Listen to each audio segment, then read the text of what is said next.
नमस्कार खाद्यप्रेमींनो, आज आपण घेणार आहोत एका अशा पदार्थाचा आस्वाद ज्याला पाहून डाएटचा प्लॅनसुद्धा नम्रतेने मागे हटेल. आपल्या सर्वांच्या लाडक्या आणि बटरमध्ये न्हालेल्या पावभाजीचा.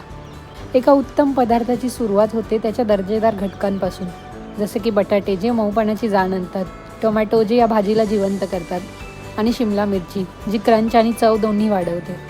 आणि आता खरी जादू आहे पावभाजी मसाला. हा असा पदार्थ आहे जो अगदी सडपातळ भाजीला सुद्धा स्वर्गीय बनवतो. थोडंसं तिखट, थोडासा चटपटी आणि ढेर सारा बटर. कारण पावभाजीला कमी बटर म्हणजे मूव्हीला बिना इंटरवल बघण्यासारखं मज्जाच नाही. आणि हा बघा अंतिम परिणाम. गरमागरम पावभाजी, त्यावर अर्धा किलो बटर, सोबत कांदा, लिंबू आणि मनात सुखद धडकी भरवणारा वास.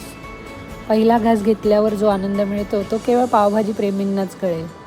तर मित्रांनो, तुमचं पावभाजीचं प्रेम किती खोल आहे ते आम्हाला कळवा. आणि हो, तुम्ही पावभाजी घ्याल तेव्हा बटर कमी करू नका, नाहीतर पावभाजीवर अन्याय होईल.